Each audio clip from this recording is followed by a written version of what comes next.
அன்புக்குரியவர்களே, ஆண்டவராகிய இயேசு கிறிஸ்துவின் நாமத்தினாலே அன்பின் வாழ்த்துக்கள். பரிசுத்த வேதாகமத்தில சங்கீதம் 95:6 சொல்லுகிறது, நம்மை உண்டாக்கின கர்த்தருக்கு முன்பாக நாம் பணிந்து, குனிந்து முழங்கால் படியிட கடவோம் வாருங்கள் என்று அழைக்கிறது. இந்த குறிப்பிட்ட வீடியோ பதிவில முழங்கால் படியிடுவது ஆசீர்வாதத்தோடு எப்படி சம்பந்தப்பட்டிருக்கிறது என்பதையும், இந்த முழங்கால் படியிடுவதை குறித்த எபிரேய வார்த்தைக்கு பின்பாக இருக்கிற ஆழமான ரகசியங்களையும் நாம பார்க்க இருக்கிறோம். வாங்க இந்த காரியத்தை கற்றுக்கொண்டு கடைபிடிப்போம். ஆவிக்குரிய வாழ்க்கையில ஒரு பெரிய மாற்றத்தை நாம் பெறுவோம்.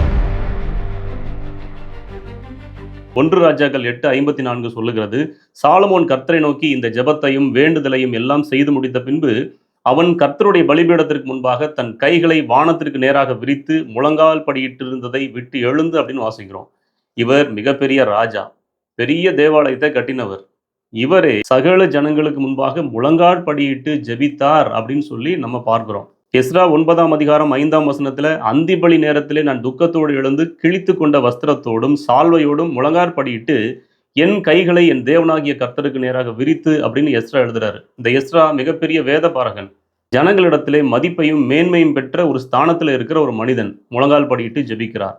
தானியேல் 6:10 வாசிக்கிறோம், தானியேலோ வென்றால் அந்த பத்திரத்துக்கு கையெழுத்து வைக்கப்பட்டது என்று அறிந்த போதிலும் தன் வீட்டுக்குள்ளே போய் தன் மேலறையிலே எருசலேமுக்கு நேராக பலகணிகள் திறந்திருக்க அங்கே தான் முன் செய்து வந்தபடியே தினம் 3 வேளையும் தன் தேவனுக்கு முன்பாக முழங்காற்படியிட்டு ஜெபம் பண்ணி ஸ்தோத்திரம் செலுத்தினான். தான் முன் செய்து வந்தபடியே, அது அவருடைய வழக்கம். முழங்கால் படியிட்டு ஜெபிப்பது அவருடைய வழக்கம். இப்படி முழங்கால் படியிட்டு ஜெபிப்பதனுடைய உன்னதமான நோக்கத்தையும், அங்கே என்ன நடக்கிறது அப்படிங்கிறதையும் பரிசுத்த வேதாகமத்தில் இருக்கிற மனிதர்கள், தேவனால தெரிந்து கொள்ளப்பட்ட பாத்திரங்கள் நன்றாக அறிந்து உணர்ந்து தாங்கள் ஜெபிக்கும் பொழுதெல்லாம் முடிந்த அளவுக்கு முழங்கால் படியிட்டு ஜெபித்தார்கள். தேவனால தெரிந்து கொள்ளப்பட்ட பாத்திரங்கள் நன்றாக அறிந்து உணர்ந்து தாங்கள் ஜெபிக்கும் பொழுதெல்லாம் முடிந்த அளவுக்கு முழங்கால் படியிட்டு ஜெபித்தார்கள். அநேக பேர் நின்று கொண்டு ஜெபிக்கிறார்கள், அமர்ந்து கொண்டு ஜெபிக்கிறார்கள், படுத்து கொண்டு ஜெபிக்கிறார்கள். இது அவரவருடைய வசதிக்கு ஏற்ப இருக்கிறது. அது எல்லாமே ஜெபம்தான். ஒருவர் நோய்வாய்ப்பட்டு பலவீனப்பட்டு கிடக்கும் பொழுது படுக்கையிலே படுத்துக்கொண்டே ஜெபிக்கிறதை தேவன் ஏற்றுக்கொள்கிறார், அங்கீகரிக்கிறார். எசேக்கியா ராஜா அப்படித்தான் ஜெபித்தார். அதுல மாற்று கருத்து கிடையாது. ஆனால் நம்மால் இயன்றவரை எப்பொழுதும் நம்முடைய முழங்காலிலே நிற்க வேண்டும் என்பது பரிசுத்த வேதத்தின் மூலமாக நாம் கற்றுக்கொள்ளுகிற ஒரு விஷயமாக இருக்கிறது. ஆனா இந்த முழங்கால் படியிடுதல் அப்படிங்கிற காரியத்துக்கு ஒரு எபிரேய வார்த்தை பதம் பயன்படுத்தப்படுகிறது. அதை குறித்த ஆழமான காரியங்கள் நமக்கு என்ன கற்றுத்தருகிறது அப்படின்னு சொல்லி நாம் இப்ப பார்ப்போம். அந்த முழங்கால் படியிடுதலுக்காக குறிக்கப்படுகிற எபிரேய வார்த்தை பயன்படுத்தப்படுகிற ஒரு வசனம் உண்டு, அதை வாசிக்கிறேன். ஆதியாகமம் 24:11 சொல்லுகிறது, ஊருக்கு புறம்பே ஒரு தண்ணீர் துறவண்டையிலே தண்ணீர் மொள்ள ஸ்திரீகள் புறப்படுகிற சாயங்கால வேளையிலே ஒட்டகங்களை மடக்கி தனக்குள்ளே சொல்லிக் கொண்டது என்னவென்றால், எலேயசரை குறித்த ஒரு காரியத்தை வாசிக்கிறோம். இந்த எலேயசர் தன்னுடைய எஜமானுடைய மகனுக்கு பெண் பார்க்க வருகிறார், ஒட்டகங்களோடு கூட வருகிறார். அந்த குறிப்பிட்ட இடத்துக்கு வந்த பிறகு அங்கே என்ன செய்கிறார்னா, தன் ஒட்டகங்களை தண்ணீர் குடிக்கும்படி மடக்கி அப்படின்னு வாசிக்கிறோம். அங்க பாருங்க, ஒட்டகங்களை மடக்கி தனக்குள்ளே சொல்லிக் கொண்டது என்னவென்றால், இந்த ஒட்டகங்களை மடக்கி என்கிற அந்த வார்த்தை வருது பாத்தீங்களா, அந்த மடக்கி என்கிற வார்த்தைக்கு தான் அந்த குறிப்பிட்ட எபிரேய வார்த்தை பதம் பயன்படுத்தப்பட்டிருக்கிறது. அந்த வார்த்தை பராக் என்கிற வார்த்தை. இந்த ஒட்டகமானது மிகப்பெரிய விலங்காக இருந்தாலும் அது தண்ணீர் குடிக்க வேண்டும் என்றால் தன்னுடைய உயர்ந்த நீண்ட கால்களை மடக்கி குடிக்கும். அப்ப இந்த ஒட்டகங்கள் என்ன செய்கின்றன அப்படின்னா, தன்னுடைய எஜமான் தங்களுக்கு தண்ணீர் தருவார் என்று முழங்கால் படியிட்டு அந்த தண்ணீரை அருந்துவதற்கு ஆயத்தமாகின்றன. இந்த குறிப்பிட்ட செயலாகிய ஒட்டகங்கள் தன் கால்களை மடக்குவதைத்தான் பராக் என்கிற இந்த எபிரேய வார்த்தை குறிப்பிடுகிறது. இது ஆவிக்குரிய நிலையில ஜெபிக்கிற ஒரு மனிதனுடைய நிலையை விளக்குகிற ஒரு சித்திரம் போல இருக்கிறது. ஒட்டகமானது தன்னுடைய உயர்ந்த தலையை தரை மட்டும் கொண்டு வருவது போல நீங்களும் நானும் முழங்கால் படியிட்டு தேவனாகிய கர்த்தரை பணிந்து கொள்கிறோம். இதற்குள்ளே நம்மை நாமே தாழ்த்தி கொள்ளுகிறோம், நம்மை அர்ப்பணிக்கிறோம், தேவன் கொடுக்க போகிற அந்த நன்மைக்காக எதிர்பார்த்து நிற்கிறோம் அப்படிங்கிறதெல்லாம் அதற்குள்ள வருகிறது.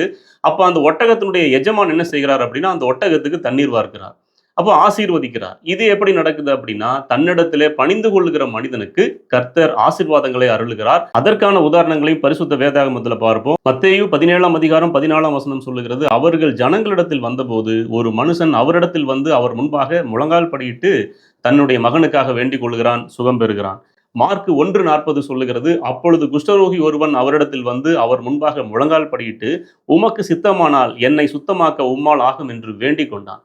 ஆண்டவராக இயேசு கிறிஸ்து எனக்கு சித்தம் உண்டு சுத்தமாக என்று சுத்தமாக்கினார். இப்படி ஆண்டவராகிய இயேசு கிறிஸ்துவிடம் வந்து முழங்காற்படியிட்ட அத்தனை மனிதர்களுமே நன்மைகளை பெற்றுக்கொண்டாங்க. லூக்கா 22ஆம் அதிகாரத்துல கெத்செமனே தோட்டத்தில் ஆண்டவராகிய இயேசு கிறிஸ்து என்ன செய்தார் தெரியுமா? நீங்கள் சோதனைக்குட்படாதபடிக்கு ஜெபம் பண்ணுங்கள் என்று சொல்லி அவர்களை விட்டு கல்லெறி தூரம் அப்புறம் போய் முழங்கால் படியிட்டு ஜெபிக்கிறார். இந்த பாத்திரம் என்னை விட்டு நீங்க கூடுமானால் நீங்க செய்யும்.